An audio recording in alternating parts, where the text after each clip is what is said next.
unahan, sa harapan, sa likod. Pakilamang po para po tayo ay makapagsimula na. Maraming pong salamat uli. Everyone, maraming pong salamat. Maraming salamat, everyone.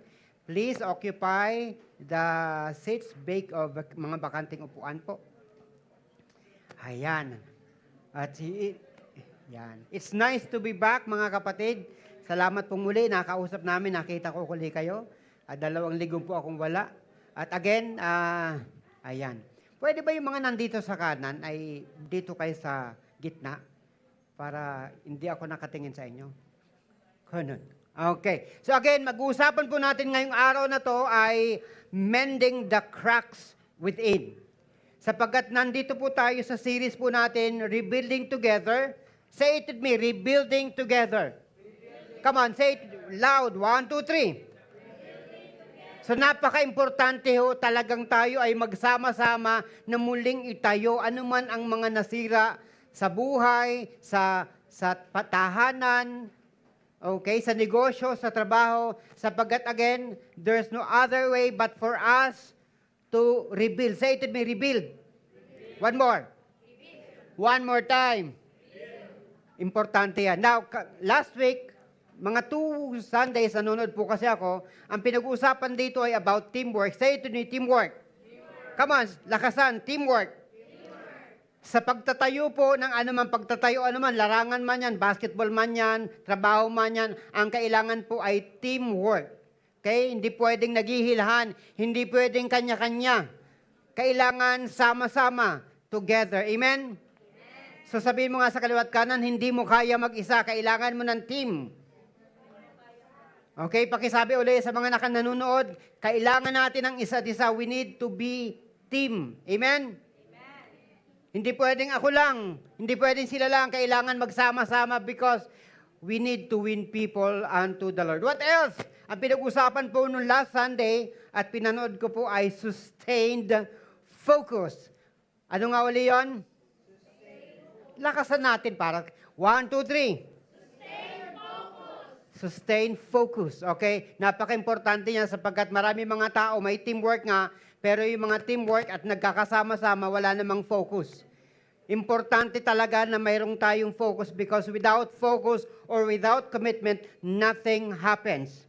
Amen? So para bang kahit tayo ay magkakasama, pero kung sa una lang tayo magaling at hindi tayo nakafocus sa talagang goal, ay eventually ayaw mo na din. So napaka-importante talaga, focus. Say it to me, focus.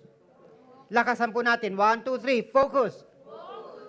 Again, wala hong na-accomplish kung hindi tayo nakatingin sa atin talagang goal. Sa buhay na to, importante nakafocus ka sa goal.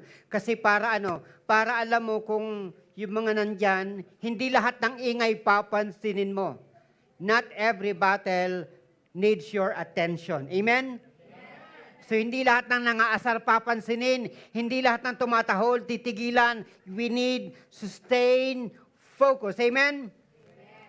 Now, ang pinag-usapan natin that last week ay Nehemiah chapter 4. Now, in chapter 5, pag nagbabasa po tayo ng Biblia, ang chapter 5 ay medyo nagkaroon ng gulo.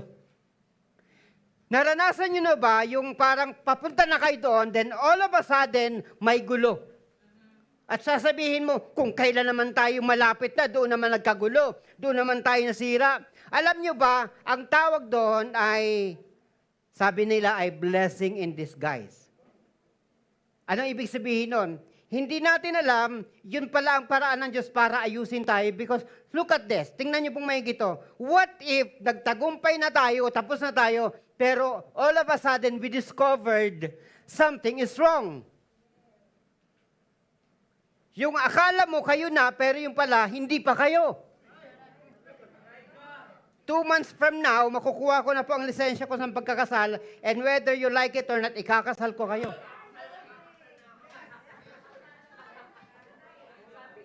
Siyempre, unahin ko yung anak ko muna. Sa pilitan yan. Okay. Now, going back again, let's talk about, again, chapter 5 ng Nehemiah, talking about a crack. Or parang, di ba malapit na sila doon sa chapter 4, halos kalahati na nila yung kanilang wall. Now, let me tell you this mga kapatid, kapag sinabing wall, hindi ito yung parang bakod lang na katulad ngayong bakod. Ang bakod that time ay kasing lapad ng EDSA. Kasing lapad ng EDSA, kasing taas ng mga dalawang palapag na building. Akala natin yung parang, ay, bilis-bilis. No, hindi po. At that time, hindi sila hindi hollow blocks, mga adobe talaga, mga solid. So for them to be able to accomplish, mga kapatid, ma-accomplish sila yung halos kalahati na ng tao yung kanilang na-attain, na-achieve. Something spectacular po yun. Hindi yung kaya ng DPWH ngayon. Dahil pag inasahan mo ang DPWH, baka 10 taon pa wala pang naabot. Di ba? Isipin mo maayos ang kalsada, wawasakin. Di ba naman may mga tama mga ito? Di ba? So again, pero ang problem, they are almost there. Say to me, almost there. Siguro naman, naranasan nyo na yung salitang muntik na, malapit na, biglang hindi pala natuloy. Naranasan nyo na ba yun? Parang nandoon ka na, pero parang biglang sayang. Sino na po rito nagsabing sayang? Sayang, muntik na. Muntik na, di ba? Alam nyo po, tandaan nyo po ito. Kapag may hindi pinapahintulot ang Diyos, meron siyang dahilan. Hindi para sirain ka, kundi para ayusin ka. And this time, we are going to focus on chapter 5 of Nehemiah. Why is that? Because almost there, pero merong cracks. Now, if you remember this story of Titanic, alam niyo po ba ang Titanic, ang tawag dyan ay unsinkable ship. Isang barko na napakalaki, pero ang tawag, tinagurian niyan noong 19th century, unsinkable ship. Hindi kayang palubugin. Pero the question may be, is that bakit lumubog? Di ba may mga sinasabing, basta tayong dalawa, magkawalaan na, basta tayong dalawa, may mga blood compact pa yan, basta tayo ha, pero kalauna naghiwalay din. Katulad ng Titanic. Hindi natin pag-uusapan si Jack. Sino ba? Si Rose. Hindi na. Pag-uusapan na lang natin yung barko. Bakit ba? Because there is a crack. Nung nahit nila ang iceberg, mayroong crack. May nabasag.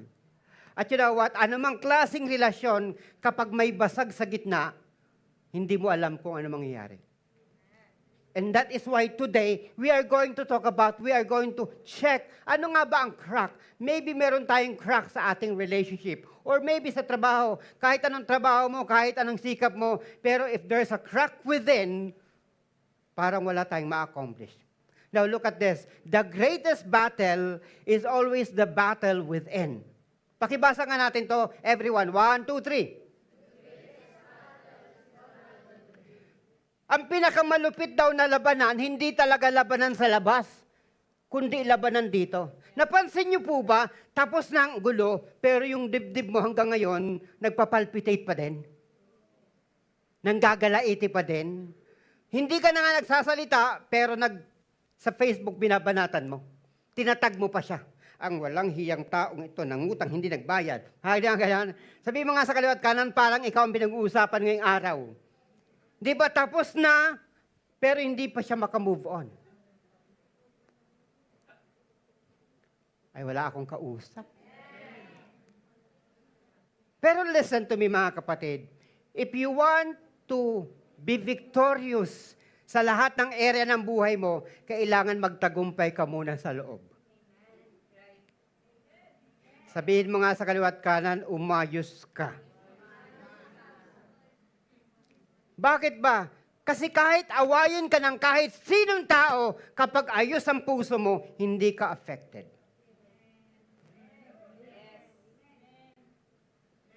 It is easy to spot an external enemies. Napakadaling makita na may mga kaaway sa labas. Nandiyan na naman si Bombay, tago tayo, di ba? Maniningil na naman yan. Madaling makita yung mga ganon. Pero ang pinakamahirap, yung sa sarili mo. Madaling pagbintangan ng gulo yung katabi mo. Ang hirap aminin na ikaw ang may problema. Parang yung katabi mo. Di ba? Come on, aminin na natin to. Magaling tayo magturo, pero ayaw natin tingnan baka tayo ang may problema.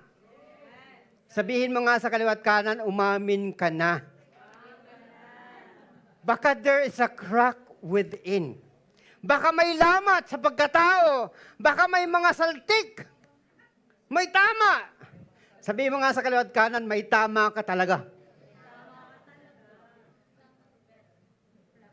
Kapag ang palagi mong Sunday, sila may problema, basta ako okay. Tapos 10 nang nagsasabi may problema ka pa, ikaw talaga may problema.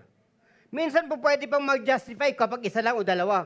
Pero kung 10 ng tao nagsasabing ikaw talaga may problema at hindi mo pa inaamin, may salti ka na. Sabi mo nga sa kaliwat kanan, tumino ka na. Pakibasa nga natin to everyone. 1, 2, 3.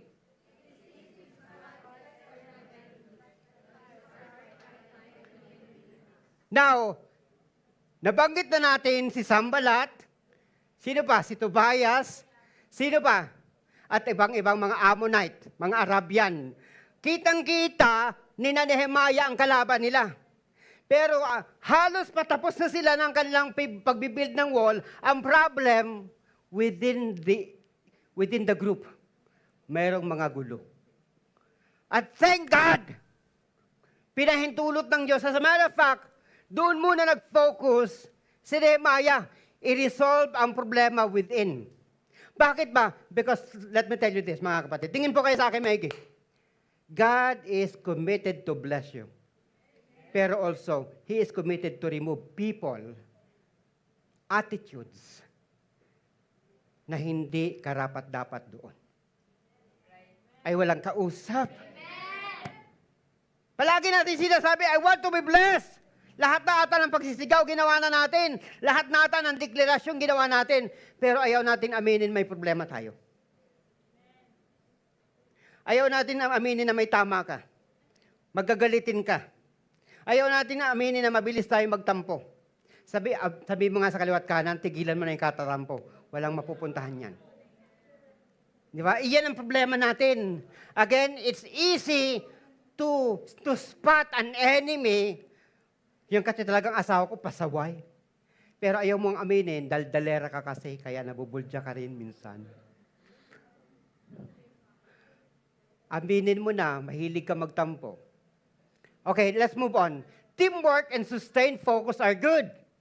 Di ba? We've talked about teamwork and we've talked about sustained focus. Pakibasa nga po, everyone. 1, 2, 3. Problem is that, but if there's a crack within, we will be just destroying one another. Probably, yung pamilya mo, ang akala mo okay, but in reality, hindi okay. Why? Because there's a crack within. Siguro naman, naranasan nyo na yan, magpapamilya na lang, di pa nagkakasundo. Gusto nyo mag-away-awa ang pamilya nyo, pag-awayan nyo ang lupa. Sino ang magmamana ng utang? Okay, let's move on. Come on, di ba? Ano naman ang saysay ng may teamwork? Ano ang saysay ng nakafocus tayo? Pero may crack, may lamat, may problema sa loob. Napansin ko po, ang mga anay, hindi issue kung gaano katigas ang mga kahoy. Over time, mawawasak. Alam mo mga kapatid, may mga problema sa buhay natin na akala natin madadaan lang sa tulog. Ulitin ko lang. Akala natin may mga problema at issue tayo sa buhay na madadaan lang natin sa padedma-dedma. Pero hanggat hindi natin yan kinokompronta at inaayos, it will become an issue later on. Ay walang kausap. So, tanungin mo nga ang kaliwat kanan, ano ba talaga ang problema mo sa buhay? Pakitanong mo nga, ano ba talaga ang problema mo sa buhay? Di ba ang problema at ang hirap talagang umamin na may problema tayo? Ang madalas natin sinasabi, may problema sila, ako wala. Di ba? So again, let's move on. Sabi dito ay, Sabi ng Bible verse natin, everyone, pakibasa po. 1, 2, 3.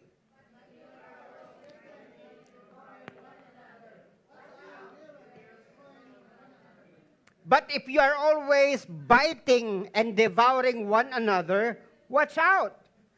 Beware of destroying one another. Paano ba nagkakagatan ang bawat isa? Simple lang. Pag nakatalikod na si sister, pag nakatalikod na si brother, ang dami ng mga sinasabi. Ay, di ako naniniwala dyan sa walang yan. Mabait lang yan pag nandiyan sa church, pag sa loob, salbahe. Yeah. Ang sabi doon, we are destroying one another. Mga kapatid, pwede ba ako makiusap sa mga magpapamilya? Pwede bang huwag niyong ichismis si mister? O di kaya si Mrs. O di kaya ang inyong mga anak sa ibang tao? Bakit ba? Ikapamilya mo yan, mag-isa lang kayo.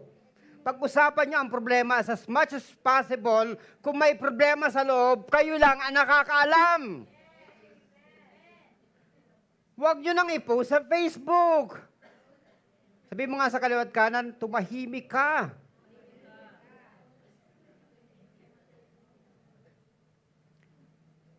Why? Kasi kapag tayo po ay nagkakagatan, mauubos tayo. Mauubos. Okay, knowing the problem without fixing it will eventually lead to downfall. Sino po dito ang aamin na talagang may problema siya sa buhay niya? Pakitaas nga ang kamay. Salamat sa mga umamin. Kasama po ako doon. Pero knowing it, kung alam natin na may problema tayo pero wala tayong ginagawa, maglilid yun sa ating pagkabagsak. Para bang, minsan, sa totoo lang ito aminin na natin, alam natin mainitin ang ulo natin, pero, instead of us fixing it, we try to justify it. Kasi naman kaya mainitin ang ulo ko dahil sa kanila without properly addressing the issue. Sabi mo nga sa kaliwat kanan, hindi sapat umamin. Pakisabi, hindi sapat umamin, kailangan magbago din. Diba? Nanay, ikaw talaga, madaldal ka. Hindi sapat na alam mong madaldal ka, baguhin mo ang buhay mo. Kahit kasi bumaba dito ang Diyos at baguhin ka kung ayaw mo, wala siyang magagawa. Hindi naman tayo mga robot Look at this. Ito po ang nangyari sa panahon ni Nehemiah. Sabi rito, almost kalahati na. Di ba yung pinag-usapan natin last week? Kalahati na yung wall. Again, hindi ito yung parang bakod lang. Ito pong wall na ito, napakalaki ng effort na ginawa nila. Pero, look at this. A newly built wall looks strong from a distance, but if the foundation has a structural cracks, a small tremor will bring it down. Yung parang maganda lang siya sa labas, naalala ko, pasensya na, let me be so honest and let me be, maging honest lang ako sa inyo. Kasi hinahangaan ko si, ano ba yun, yung artista, na nagpakasal sila, na after a month, naghiwalay din. Yeah, Carla Abellana, tsaka sino yung isa? Diba? Talagang napaka-sweet Talagang, diba, ang ganda ng kasalan. Pero think about it, ilang buwan lang, naghiwalay. At magtatanong ka, nangyari ba yun agad-agad o matagal na? Alam niyo po, okay, tingnan niyo po ako maigi. Alam niyo bang walang pagkasirang mabilis? Alam niyo ba hindi naman nasira ang relasyon ng all of a sudden? Nag-start yan sa mga crack, sa mga damages, sa mga usapang akala mo pinalagpas, pero hindi pala pinalagpas. Pwede ba magtanong, kung may mga mag-asawa po dito, magtanungan kayo. Tanong mo, sweetheart, na-offend ba kita? Kasi kung na-offend kita, hingi ako ng tawad. Hindi po pwedeng deadma lang. Kahit mga anak. Talk to your children. Anak, na-offend ba kita? O di naman kaya, nanay, na-offend ba kita? O di ka man kaya, sweetheart, na-offend ba kita? Baka kasi yung lamat na yon, ang dulo niyan, pagkawasak ng relasyon. Kaya pala si Mrs. hindi na umiimik kasi nakabinggo na si Mr. O di naman kaya pala hindi na umiimik si Mr. kasi nakabinggo na si Mrs. What's the point? Kasi may lamat na. At anumang uga, mapapansin niyo po yan. Kapag may away at nagsisisihan, ibig sabihin yan, may crack. Dahil supposed to be ang mga mag-asawa, teamwork. Ang pamilya dapat teamwork. Dahil kung sino man ang, think about this, pag nasira ang relasyon, sino ba ang apektado? Lahat. Tayong dalawa din naman. Pag nasira ang pamilya, sino ba ang apektado? Pamilya din naman. Hindi naman ibang tao. So pwede ba ang pakihawakan mong kaliwat kanan, sabihin mo, mag-ayos na tayo? Come on. Pakihawakan yung kaliwat kanan at sabihin mo, mag-ayos na tayo. Yung mga mag-asawa maghihiwalay, hindi lang naman kayo maapektuhan, mga anak nyo din. Kaya kung pwedeng ayusin na. Amen? Sabihin mo nga, sa kaliwat kanan, sa likod, mag-ayos na tayong lahat.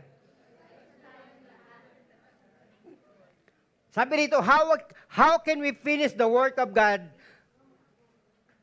the work God has given us, if we are tearing each other down from the inside? Mababait lang sa simbahan, pero pag sa bahay, para mga demonyo nag-away-away. Yung mga anak, mabait lang dito, asisipag, pero pag sa bahay, mga tamad. Si nanay, nagkakanda, litid labas-labasan na siya, dead ma lang. Diba? Pero pag sa simbahan, kala mo, bait. Diba? Ang totoong Kristiyano, hindi mo makikita sa loob ng simbahan yan. Sa bahay. Sa eskwelahan. Kaya sabihin mo nga uli sa kaliwat kanan, tumahimik ka at magbago na.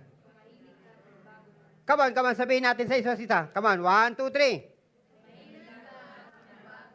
Now, we are going to talk about cracks. Okay? Meron po tayong acronym ng cracks. Number 1, letter C, cry of the oppressed. Based po ito sa ating chapter 5 ng Nehemiah. So I would suggest later on ay basahin nyo ng buo para maintindihan nyo. Number 1, letter C, cry of the oppressed. And then letter R, rebuking the injustice. And then A, action of restitution. And then C, character of selflessness. And then K is kingdom generosity. Pag-usapan po natin ito ngayon. Okay, pwede ba natin basahin po ng sabay-sabay, letter C, 1, 2, 3. Come on, sabay-sabay, 1, 2, 3. Letter R. Letter A. Letter C. Letter K. So again, kapag binasa natin ang buong chapter ng chapter 5 ng Nehemiah, ito ang makikita natin. Bakit nga ba? Sapagkat sa Book of Nehemiah chapter 5, doon naglabasan ang mga problema na hindi nabigyan ng attention ng una pa lang. At napaka-importante yun. Bakit? Kailanman hindi tayo magpo-progress totally kapag mayroon pa nga disagreement sa loob. So let's talk about this, cry of the oppressed. Sabi dito, ang pag-iyak po ng mga na inaapi. Diba? Pag-iyak ng mga depressed, ng mga aping-api. Diba? Look at this. Sabi dito ng Bible, about this time, some of the men and their wives raised a cry of protest against their fellow Jews. They were saying, we have such a large families, we need more food to survive. Others said, we have mortgaged our fields, vineyards, and homes to get food during the famine. And others said, we have had to borrow money on our fields and vineyards to pay our taxes. We belong to the same family as those who are wealthy, and our children are just like theirs. Yet, we must sell our children into slavery just to get enough money to live. We have already, pakibasa nga po, 1, 2, 3.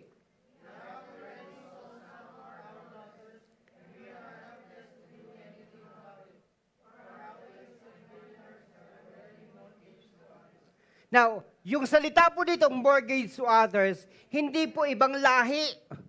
mismong kalahi nila. So, meaning to say, para maintindihan natin ang buong background, ang mga Israelita po ay was taken captive by Babylonians and Assyrians. At itong pinabalik ay siyempre matagal na sila roon, naging asensado na. Tapos ang problem sila nag-aapi-apihan sa isa't isa. So sa halip na magtulungan, ay sila mismo ang nagkakagatan. At again po mga kapatid, listen. Hindi ko po alam, pero may mga katabi tayo dito na hindi mo alam ang pinagdadaanan nila. Don't you ever judge them. What we can do is to pray for them, love them, and care for them. Sabi mo nga sa kaliwat kanan, sister, brother, mahal kita kahit ganyan ka. Come on, sabihin natin yan. Why?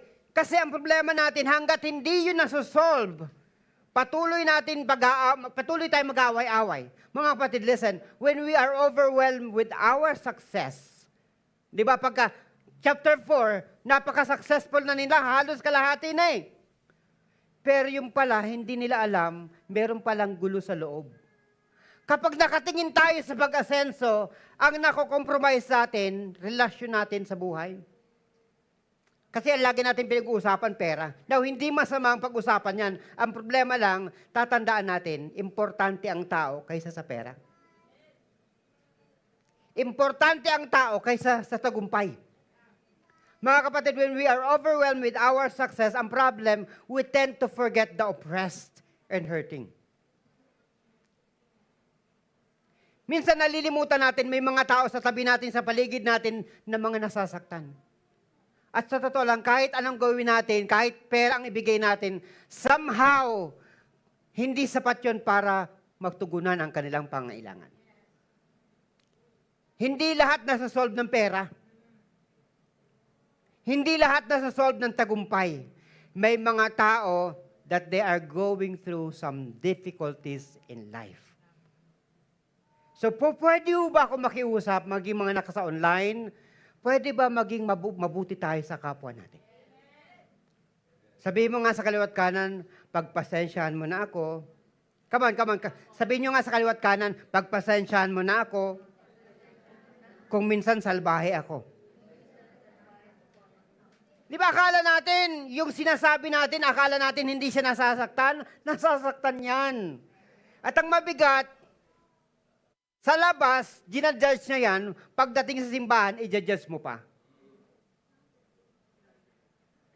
Di ba ang simbahan dapat ang pinakang lugar na safe? Dapat ang simbahan ang pinakang lugar na kung saan kahit sino tatanggapin kahit may sayad. Parang yung katabi mo. Bakit? Dahil hindi naman tayo mga perfect na tao. Lahat dito, kailangan pa rin ng Panginoon. Amen? So please, for the sake of being successful, huwag nating maapakan ang mga nasasaktan at nahihirapan sa buhay. Amen? Sabi ni Jesus, love one another. So sabihin mo nga sa kaliwat kanan, I love you with the love of the Lord. Come on, participate. I love you with the love of the Lord. Amen. God has given blessings para ano? Para maging blessing tayo sa iba. Yung tagumpay na to, dapat hindi mo lang tagumpay ito. Dapat i-share mo din ito sa iba. Kung may kakayanan kang tulungan ng tao, tulungan mo nang hindi ka naghahantay ng kapalit. Pwede ba yan? Pwede ba yung tutulong lang tayo pero hindi natin siya isusumbat? Pwede ba yan? Dahil ang mga tagalabas, pagtutulong, mayroong tinatawag na hidden agenda. Sana naman, when we do good things, wala tayong hihinging kapalit. Bahala na ang Diyos magbigay sa atin ng kapalit. Amen? Palakpakan nga natin ang Panginoon. Lahat po pumalakpak para kay Lord.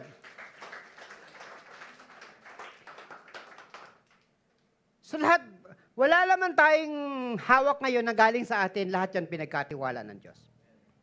So kung mayroon tayong tagumpay, we will use this to touch others and be a blessing to other people. Now, look at this, mga kapatid. Rebuilding together requires listening to the pain in our midst. And what else? We cannot celebrate organizational success while individuals inside the church are suffering in silence. Alam mo, ayaw ko po talaga, ako may mga nababalitaan ako na, ang lagi ko inisip, anong pwede natin gawin to help them? Kahit sino po dito, kahit mayaman o mahirap, pare-pareho lang ang tingin sa atin ng Diyos. Kaya ang simbahan na to, wala tayong itatangi. Kay bata yan, kay matanda yan, pare-pareho ang tingin ng Diyos sa kanila, kaluluwa. At sabihin mo nga sa kaliwat kanan, mahal kita kahit ano ka pa. Come on, sabihin nyo sa kaliwat kanan, mahal kita kahit ano ka pa. Di ba? Kasi again, ang simbahan dapat ang pinakang lugar na kung saan nadidiscover nila ang godly love. At hayaan mo ang pag-ibig ng Diyos ang magbago sa kanila. Hindi ikaw ang magpilit ng pagbago sa kanila. Amen ba doon? So, ang problem, they are rebuilding together. Ang problem, hindi nila napapansin, meron na palang mga nasasaktan in the midst. Gaano ka ka-aware na yung katabi mo, okay pa?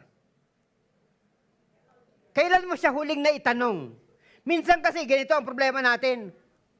Sira ulo talaga yan. Hindi nga may napakasuplado, hindi nga umiimik. Hindi mo nga naitanong, bakit ka baksis ganyan? Ano bang pwede namin itulong? Mga judger kasi tayo.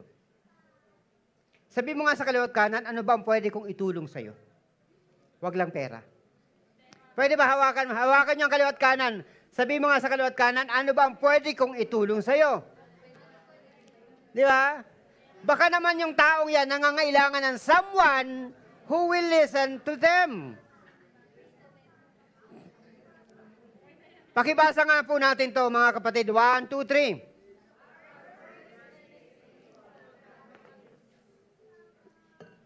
Ang una nating gawain sa Panginoon, hindi bagay, tao. Pwede ho ba ako makiusap sa mga nagarito? Tingin ho kayo sa akin, maigi. Pwede ba wag tayong isnabero? Pag may nakita tayong medyo tatahimik, puntahan natin, kumustahin natin. Baka naman may pinagdadaanan. Maybe you can offer something. Maybe you can pray for them. Ikaw ba naman pupunta ka sa isang bahay na hindi ka malang pinansin, babalik ka pa ba? Ay, ayoko na dyan sa ACP. Mga suplado ang mga tao, lalo na yung mga nasa tech. Hindi na mamansin. Di ba? So, again, pakibasa po everyone. 1, 2, 3. Ano naman ang saysay kung makalipat tayo? Pero wala naman kasing tao kasi walang pagkagusto sa atin. Bakit? Mga suplado tayo. Gusto niyo po bang mag-rebuild tayo? Amen? Then, focus on people, not achievements. Love people, not achievements. Huwag tayong dumating sa punto na napakagaling ng presentation natin, pero the same people na nagsasabing nagbi-minister sila, mga suplado. Mababait lang dito, pero sa personal, suplado pala. And then number 2, okay, rebuke the injustice. Si Nehemiah, siya kasi ang pinakang leader. Ang ginawa niya, look at this, sabi dito, when I heard their complaints, I was very angry. Sabi ni Nehemiah, nung nalaman ko ang kanilang mga reklamo, nagalit ako. Pakibasa nga po, 1, 2, 3.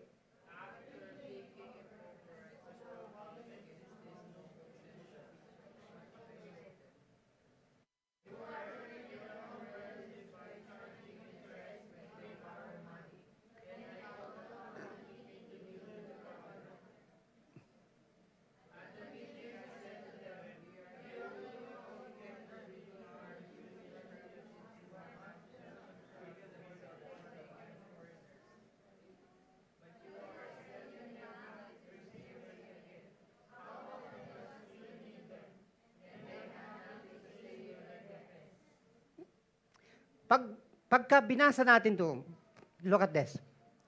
After thinking it over, I spoke out against these nobles and officials. I told them, Look at this, after thinking it over. Alam nyo, yan ang susi. Sino po dito may mga problema, may mga conflict sa bahay, mga sa relasyon? Pakitaas kang kamay. Okay. Pwede bang pakibasa natin to? Basahin natin to after thinking it over. 1, 2, 3. One more. Lakasan. 1, 2, 3. Ang ibig sabihin, okay na. Thank you. Gusto ko lang mai-reiterate yan. Alam bakit? Kasi si Nehemiah, alam niya ang problema, nalaman niya na. Pero hindi agad siya gumawa ng solusyon. As a matter of fact, hindi niya siya muna nagkompronta. Bakit ba? Kailangan munang kalmahin niya ang kanyang sarili. Kailangan niya munang tingnan lahat. Ang problema natin, mga kapatid, sa totoo lang, aminin natin, bias tayo. Kapag ang nagsumbong sa atin, kamag-anak natin, papanigan agad natin without listening to everyone involved. Masyado tayong, kamag-anak ko kasi yan, kaya hindi nagkakamali yan. Sino naman may sabi sa'yo? Santo yan. Ay, basta yung anak ko mabait talaga yan. Sino may sabi sa'yo? Kilala ko yan. Paano ba nasabing kilala mo? Di ba may mga nanay na ganyan, hindi ko talaga papatay ng mga anak yan kasi mabait yung anak ko? Sino may sabi sa'yo? Look at this, mga kapatid. Then I press further, what you are doing is not right. Should you not walk in the fear of our God in order to avoid being mocked by enemy nations? Tandaan po natin ito, mga kapatid. We cannot fix an issue if we let the issue make us bitter. Pakibasa nga po, everyone. 1, 2, 3. Ang problem, yung issue, ginagawa tayong masamang tao. I realize, hindi naman talaga issue yung issue. Ang issue talaga puso. Dahil kung tama ang puso natin, kahit gaano kalaki ang problema, madali natin siyang ma-manage. Ito ang problema. Sa ating mga Pilipino, wala na nga tayong pera, masusungit pa tayo, dinadagdagan natin ang bigat ng problema. Aminin na natin. Sasabihin, tumahimik ka, may problema na ako dito sa pera. Tapos sinuntok mo, nadagdagan ang problema. Wala na nga kayong pambayad ng kuryente. Ngayon, namang problema kayo pambayad sa ospital. Bakit nabuljak mo? Aminin na natin. Supposed to be yung issue. As a matter of fact, naniniwala ko, the Lord allowed this to happen para ma-reveal ang kanilang sitwasyon. Napapansin niyo po ba bakit all of a sudden may problema? Because the Lord is revealing something within us. Talagang inaano niya, Lord, anak, may problema talaga tayo. I-check natin sarili natin. A bitter heart creates a bitter life. Yung mga mapapait ang damdamin, mabilis masaktan, mabilis ma-offend, at higit sa lahat, mabilis mag-left the group. Dalawa na lang kayo, nag-left the group pa kayo. Hindi na.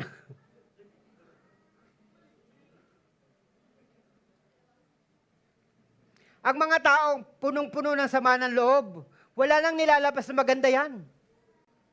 Listen to me, mga kapatid, don't trust your tongue kapag bitter ka. Dahil ang ilalabas yan, bitterness. As a matter of fact, please, and please, tingin po kayo sa akin, Maggie, pakibasa niya po ito. 1, 2, 3.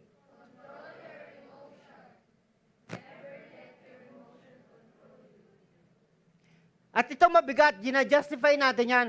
Pasensya ka na, mainit lang ang ulo ko. Nakasakit na tayo't lahat, ang sasabihin mo, pasensya ka na, mainit lang ang ulo ko. In the first place, kasalanan ba namin yan? Kung bakit uminit ang ulo mo, when in fact, you can control it. Damdamin mo yan eh. Pwede nyo bang sabihin self-control? Come on, lakasan. 1, 2, 3. One more. 1, 2, 3. Kapag self-control, Hindi mo kokontrolin ng ibang tao. You have to control yourself. Aminin na natin. Kamantingin po kayo sa akin, Maigi, mga kapatid, kaya yung mga naka-online. 98% ng problema ay because of our emotions. Yung damdamin natin. Mabilis kasi talaga ako masaktan. Di ba ganun tayo? And we tend to justify it.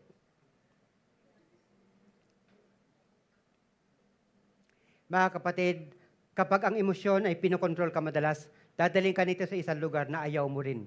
Pero wala ka ng choice. Sino dito yung out of galit lang, nainis lang, nakapagsalita lang, hiwalay na nga tayo! Pinatulan, naghiwalay. Hindi ko naman kasi sinasadya yun eh.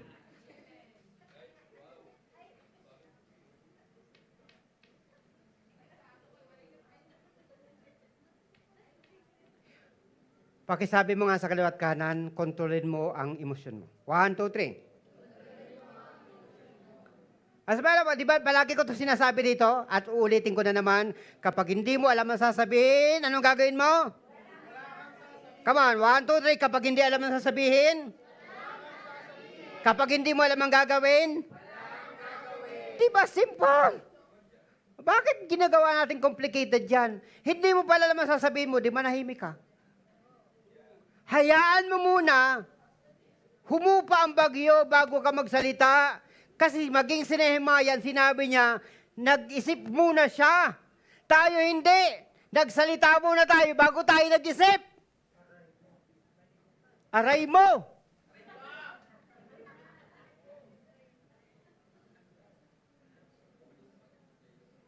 Tapos, pag nakasakit na tayo, sasabihin natin, pasensya ka na, kasi naman kanina wrong timing ka. Anong wrong timing?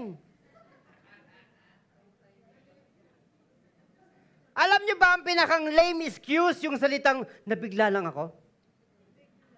Alam niyo bang there's no such thing as nabigla lang ako? Bakit? Dahil bago mo yan sinabi, nag-isip ka muna. Pre-process mo muna yan seconds. At you have the right to say it or not to say it.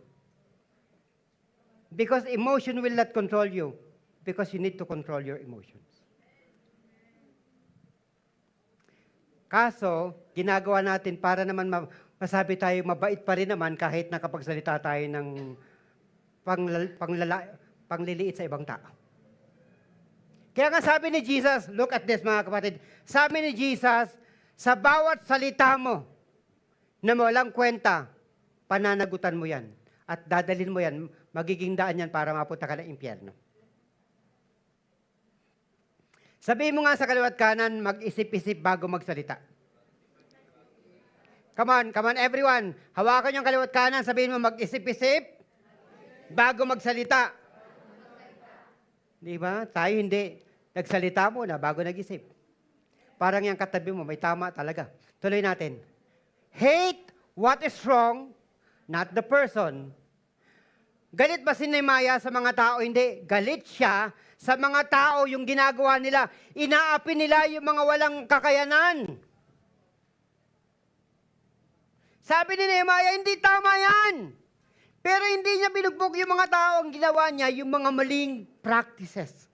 Alam niyo ang problema natin ito. Binugbog na natin ang tao, hindi man lang natin pinagsasabihin kung ano mali niya.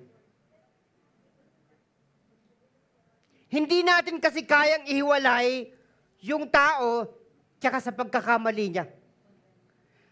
Alam niyo po ba mga kapatid, mahal ng Diyos ang makasalanan, galit ang Diyos sa kasalanan. Ay walang kausap. Ang Diyos, mahal na mahal tayo. Galit lang ang Diyos sa kasalanan. Pero, ang kasalanan kasi matatapos, pero ang tao dapat minamahal. Sasabihin mo nga sa kaliwat kanan, kahit minsan palpa ka. Come on, sabihin natin, kaliwat kanan, kahit minsan palpa ka. Mahal kita. Di ba? Ang ikompronta natin yung maling ginawa niya, wag siya. Ito ang mabigat na sinasabi natin, palpak talaga kasi yan. Nagbabago na yung tao at sasabihin na, ganyan talaga yan, hindi na magbabago yan. Alam niyo ba, katulong niya si Satanas. Yung tao, nagpipilit magbago, ikaw naman sinasabi, hindi na talaga magbabago yan, sira ulo na talaga yan. Pakihawakan nga natin kaliwat kanan, pwede ba sabihin natin, katulong mo ako sa pagbabago. 1, 2, 3. Hate what is wrong, not the person. Confront the wrongdoing, but love the person. Sabihin natin may mali siya. Huwag natin siyang ipagmukhang siyang mali, kundi may pagkakamali siya. Amen? Salamat sa isa. Walking in the fear of God protects us from treating people as commodities or stepping stones for our personal ambition.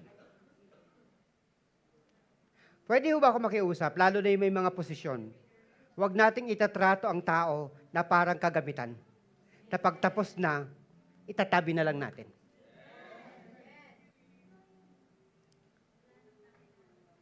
Ay, wala ka ng kwenta, lumayas ka na dito. May mga naririnig akong ganyan, matapos pakinabangan, kung itrato basahan. Sabi mo nga sa kaliwat kanan, huwag kang ganyan. Come on, kami sabihin natin sa kaliwat kanan, huwag kang ganyan. Di ba? So, let's move on. And then letter A. Ano yung number 1? Letter C? And then letter A? R. What is the letter R? So again, dapat nating sawayin ang mga injustices.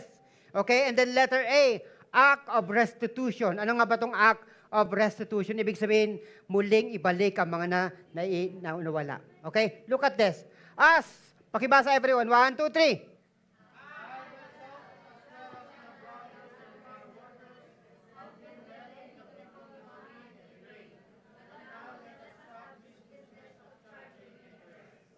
So, sino po dito may negosyo nagpapautang? Magpautang pero wag malaki ang interes. Patayin mo na. Tuloy, 1, 2, 3.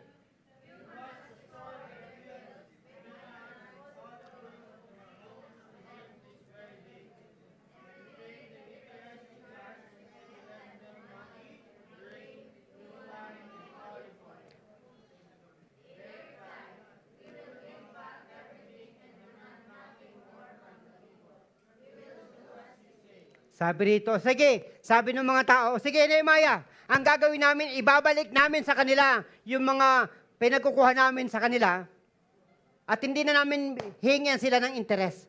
Ang tawag po doon ay restitution. Sino dito, come on, everyone, sino po dito ang guilty na naka-offend sa Lord? Yung nasaktan nila ang Panginoon. Come on, everyone. Sino dito sa buhay niya, pakiramdam niya, nasaktan niya ang Lord? Pakitaas ng kamay. So, ang sabi rito, magbalik naman tayo ng pasasalamat. Sabihin natin, Lord, babawi kami. Sabi mo nga sa kaliwat kanan, bumawi ka kay Lord. Come on, sabihin natin, bumawi ka sa Lord. Most especially, ang tagal-tagal mong addict. Then all of a sudden, ngayon, binago ka na ng Diyos. Bumawi ka! For the longest time, ang Diyos mo si Satanas. Ngayon, niligtas ka ng Diyos. Bumawi ka! Sabi mo nga sa kaliwat kanan, bumawi ka kay Lord. Diba? Then I called the priest and made the nobles and officials swear to do what they had promised. Sabi, tinawag daw yung mga pare, para yung mga nangako, tuparin ang mga pangako nila. Mga kapatid daw, pakibasa nga everyone. 1, 2, 3.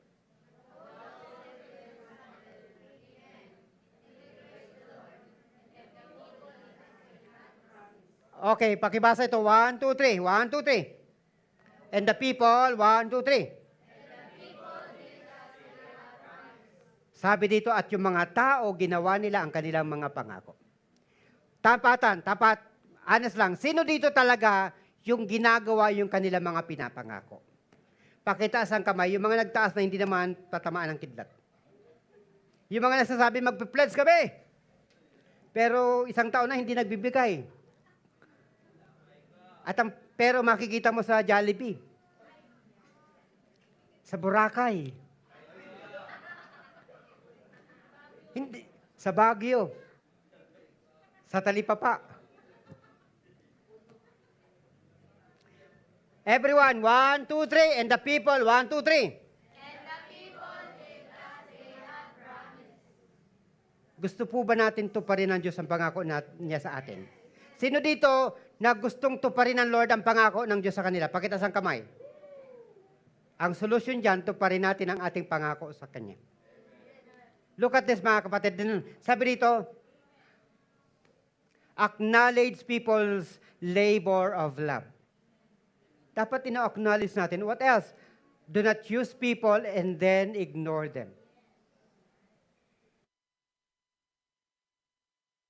Di ba marami tayong ganyan matapos maghirap, ni hay, ni ho, ni kapiman lang, ni tubig, wala man lang tayong appreciation. Di ba? We need to appreciate people, mga kapatid. Talk without action changes nothing. So, pwede ho ba, pagkatapos nito, yung mga nasaktan natin, text natin, sorry ha, kung nasaktan ka namin. Kung may mga utang tayo, pwede ho ba ako makiusap sa may mga utang? Huwag lang tayong deadma. Kung hindi natin kaya magbayad ngayon, say something, sorry, hindi ako makabayad. Pwede bang bigyan mo ako ng 1 taon? O di kaya 2 taon? Kuy, mga 5 taon kaya. Basta may masabi ka lang. Dahil yung sinasabi natin, gusto natin magbago pero wala tayong ginagawa, walang saysay. Again, pakibasa everyone. 1, 2, 3. Sabi dito, Nehemiah called for an immediate stop to usury, full restoration of asset and binding oath before God. Repentance is not just feeling sorry. Ano sabi dito? It is turning around and making things right. Pakibasa everyone. 1, 2, 3. One, sabay-sabay po tayo. Lakasan natin. 1, 2, 3.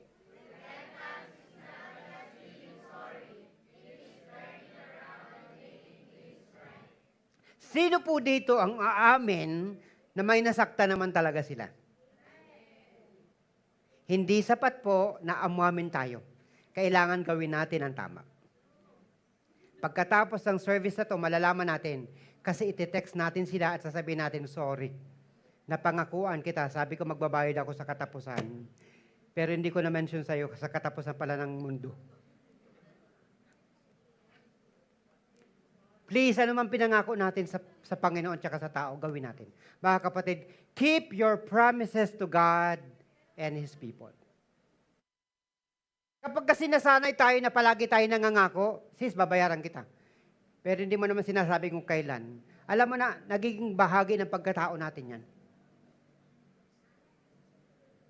Ako po ay may obligasyon nang nasa Cagayan pa ako.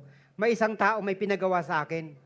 Sabi ko, hindi pwedeng, hindi ko to gawin. Kaya pagdating ko dito, agad-agad kong ginawa yun. Sabi ko, hindi pwede. Nangako ako sa pastor, gagawin ko to. Mga kapatid, importante talaga yung paninindigan natin, yung integridad natin. Sabihin mo nga sa kaliwat kanan, huwag kang puro pangako, tuparin mo din. Come on, sabihin mo sa kaliwat kanan, huwag puro pangako, tuparin din. But especially kapag may pinangako ka sa Lord, Lord, mula ngayon, magtitino na ako. Tapos hanggang ngayon, hindi ka pa rin matino.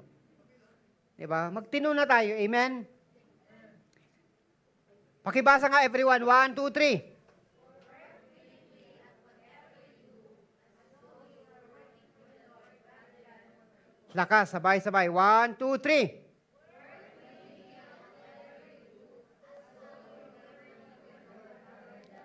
Sabi dito, ano man ang ginagawa mo, gawin mong lahat yan as if you are working for the Lord. Diba? Salamat po sa mga nandito na kahit alam natin kanina parang grabe ang ulan, non-stop, dire-diretso lang. Pero pwede bang palakpakan natin yung mga workers natin? Pwede ba yan? Na kahit parang, sabi ko hindi pwede tayong wala dito. Bakit tayo ang frontliners? Kahit pagod na bumangon tayo para sa Panginoon, saka para sa mga tao. Look at this, mga kapatid. True reconciliation costs something, but it pays off in authentic unity. And then this is almost the last. Pangalawa na po ito sa last. Pakibasa po. 1, 2, 3. Si Nehemiah, makikita natin ang kanyang buhay ganito. Napaka-selfless niya. Ibig sabihin, hindi siya makasarili. Bibihira lang yung mga leader na hindi makasarili. Kahit nga, di ba, puro iniisip lang sarili. Pero si Nehemiah hindi. Look at this. Pakibasa nga po. 1, 2, 3.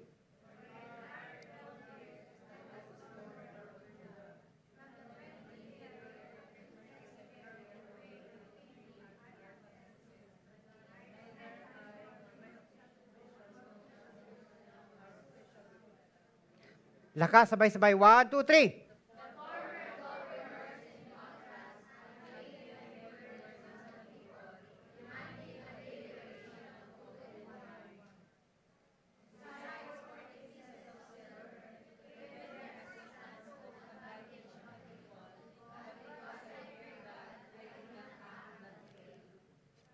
Pakibasa ulit ito. But, 1, 2, 3.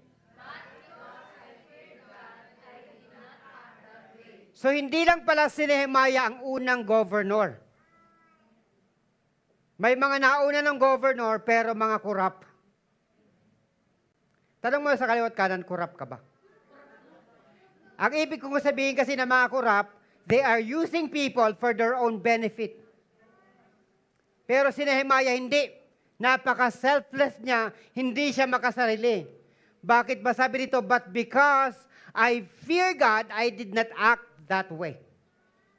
Napaka-importante yung takot sa Diyos. Bakit? Kaya mo hindi ginagawa ang mali kasi takot ka sa Panginoon. Mga kapatid, I also devoted myself working on the wall and refused to acquire any land, and I require all my servants to spend time working on the wall. Lupit. Yung mga alalay niya, hindi sabi, paglingkuran mo ako, hindi. Paglingkod tayo sabay-sabay. Dapat ganun ang leader. Sabi dito, giving up your rights to build someone is the best thing to do. Di ba? Look, tingin po kayo sa akin, Maigi. Mabilis na po tayo, matatapos na tayo. Yung may karapatan ka magalit pero hindi ka nagalit kasi gusto mong magbuo, magandang bagay yan. Yung parang you are offended pero you choose not to be offended because you want to build. That is great. Yung parang may alam kang ikasisira ng isang tao, pero hindi mo sinabi kasi ayaw mong dagdagan ng problema, malaking bagay yan. Di ba ito ang problema natin pag may alam tayong chismis? Alam mo, halika dito, may kukwento ako sa iyo. Alam mo ba si ganyan? Sabi mo, sa kaliwat kanan, parang ikaw talaga. Mahilig tayo sa ganyan. Basta isa ikasisira ng ibang tao, number 1 tayo dyan. Present? Wala tayong initiative na proteksyonan ang mga nasasaktan.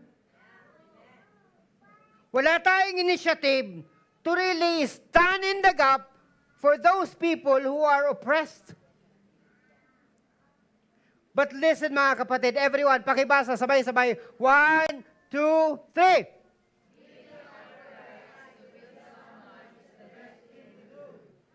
Maybe, yung hindi ka na magpaliwanag, okay na.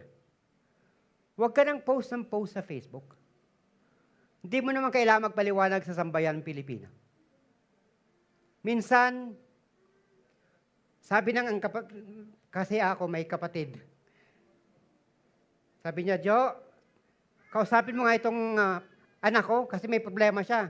Sabi ko, ang magagawa mo lang dyan ay manalangin tsaka manahimik. Kasi meron po akong pamangkin na negosyante. Ang kailangan niya lang namang erase every month ay around 8 million a month sa negosyo niya. Siyempre, yung kanyang nanay na stress. Sabi ko sa kapatid ko, ang pwede mo lang gawin, manalangin, tapos manahimik. Tayo hindi. Nagpipray tayo, pero daldal pa tayo ng daldal. Wala na nga tayo na itutulong, nakaka-stress pa tayo.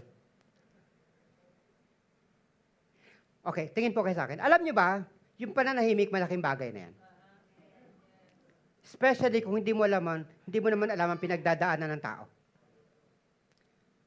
Sabi mo nga sa kaliwat kanan, minsan manahimik ka din. Come on, sabihin natin sa kaliwat kanan, minsan manahimik ka din. Being right means nothing if we destroy someone else. Ano naman ang sabihin mo? Ano naman ang mapapala mo kung sabihin mo ikaw ang tama pero may nasira naman? Di ba maraming mga ganyan? Para lumiwanag sila, ang gagawin nila, papatay nila yung mga liwanag ng iba. Sisiraan nila para ano? Para sila ang parang bida. Para sila mga Jollibee. Bida sa saya. Bida. Tingin ho kayo sa akin, Maggie, kahit sa mga naka-online. Please, tingin. Huwag kayo makikipagkaibigan sa isang taong wala nang ibang kunento, kundi kasiraan ng mga dati niyang kaibigan. Bakit?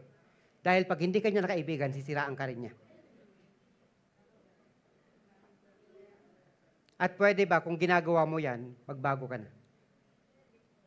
Sabi mo nga sa kaliwat kanan, magbago na tayo. Kapag mayroon tayong alam na ikasisira ng ibang tao, wag na natin ipangalat. Hindi naman tayo mga demonyo.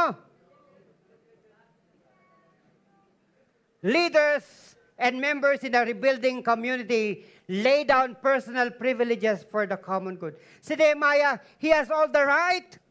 Governor siya eh. Pwede siyang humingi ng sahod, pero hindi niya ginawa yun. Bakit? Ang isang leader handang magsakripisyo para sa ikabubuti na nakararami. Sana ganyan po tayo dito. At again, marami pong salamat. Bagamat parang binabagyo, ang lakas ng ulan. Pwede bang palakpakan natin ang bawat isa sa atin?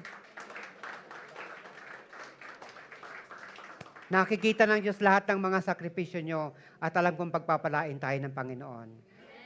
Again, please, the more we try to explain so we can prove right, the more nagiging complicated ang buhay. Pag hindi ka maintindihan, pabayaan mo muna. May oras dyan. Maliwanag po ba? Mahirap paliwanagan ng mainit ang ulo. Hindi nakikinig yan. Siya lang ang bida. Sa saya. Again, pakibasa everyone. 1, 2, 3. I'm almost done. 1, 2, 3.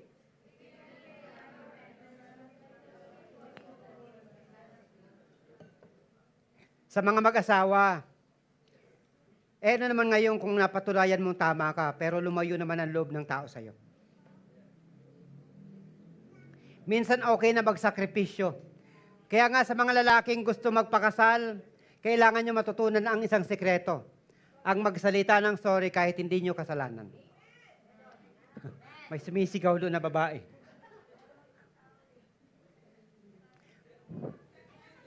And then last but not the least, letter K. Just to recap everyone, letter C stands for cry of the oppressed. And then letter R. Letter A. Letter C. And then letter K. So, ang kailangan natin maayos ang ating crack, which is the last one is kingdom generosity. Look at this. Sabi rito, pakibasa nga everyone. 1, 2, 3.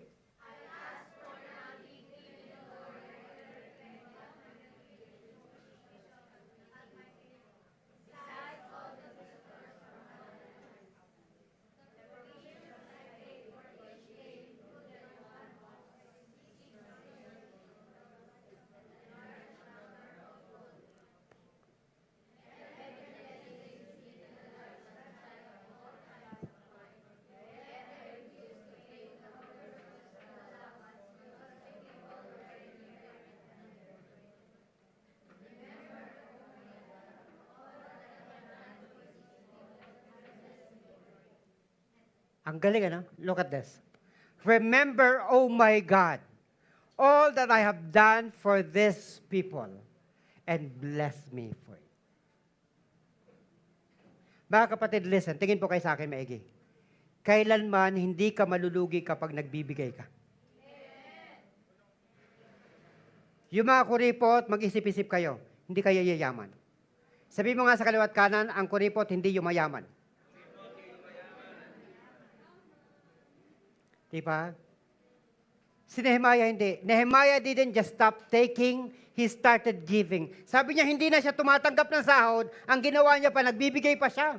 Sabi dito, he hosted 150 people a day. Ikaw ba naman, 150 pinapakain mo lang?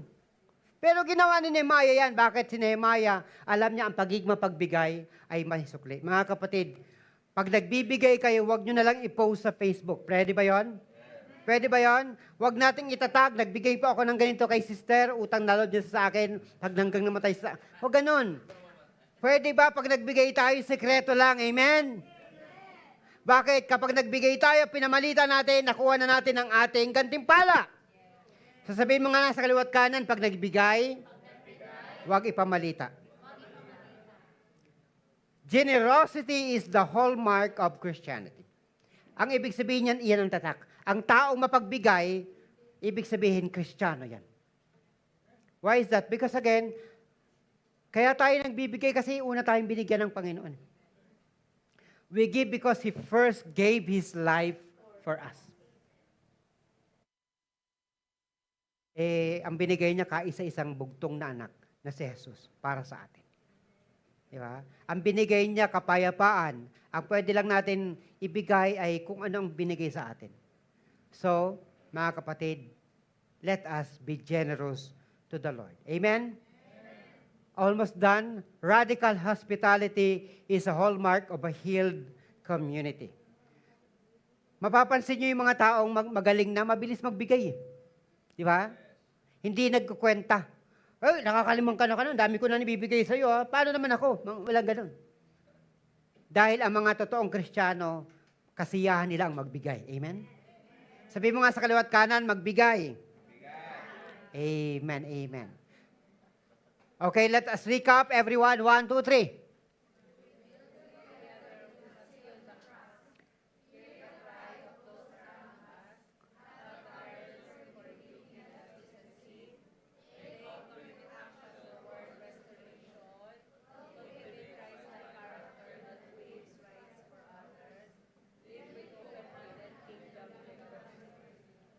Amen. So again, cracks. Now, maybe ilapit ko po ang usapan. Check natin sarili natin. Baka may mga nasasaktan tayo, may mga crack sa ating pagkatao. Alam mo ba yung ibig sabihin ng crack? Baka may mga lamat sa pagkatao natin. Okay, tingin po kayo sa akin, Maggie. Sino dito talaga gusto niyo isang araw pagpalain kayo ng Panginoon? I mean, the Lord will bless you kapag walang crack. Kasi yung crack will be an issue para yung blessing na ipagkakatiwala niya masayang. At alam ko naman, wala namang perfect sa mundong ito. Minsan, nasasaktan natin ng Panginoon. Sino dito ang aamin na minsan nagkakasala at nagkakasala pa naman? Alam nyo, lahat naman tayo pumapalpak. Wala namang perfect.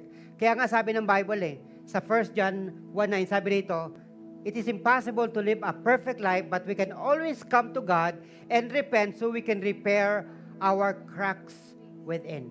Sabi ng 1 John 1:8, but if we confess our sins to Him, He is faithful and just to forgive us our sins and to cleanse us from all our wickedness. Sino dito yung aamin na may mga crack siya sa buhay niya?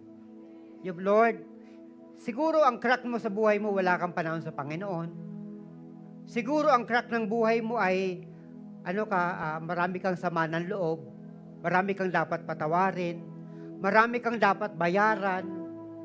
And maybe the Lord is telling you right now, anak, ang dami mo pang cracks sa buhay. Isuko mo yan sa akin, kasi look at this picture. Di ba ang ganda ng picture na to? Si Jesus. Sabi ni Lord, come to me, all of you who are weary and burdened, and I will give you rest. Maybe the Lord is saying, anak, lapit ka sa akin kung may mga cracks sa buhay mo. May mga lamat. Hindi ko alam, siguro sa atin may mga lamat ang relasyon natin sa kapwa natin, o sa pamilya natin, sa negosyo probably, o sa trabaho. Hindi na tayo napagkakatiwalaan, lamat po yan. Kapag tayo ay hindi na pinagkakatiwalaan ng tao, ibig sabihin, may lamat na ang tiwala natin sa kanila. At again, it takes time, pero po pwedeng pagtrabahuan. Pwedeng patawarin ang tao, pero ang tiwala, it takes time. So, pero ayusin natin, baka sa atin mismo may problema. Huwag nating ituro sila. Check natin sarili natin. Evaluate natin sarili natin. Baka naman, kapag may mga nasasaktan, hindi natin pinapansin. Baka naman hindi natin nire-review ang mga injustices. Baka naman tinotolerate natin. Baka wala tayong ginagawang paraan para maayos lahat. Diba? O di kaya naman ay tayo ay napaka-selfish na tao. Again, we need to be generous sa Panginoon. Can we all stand up?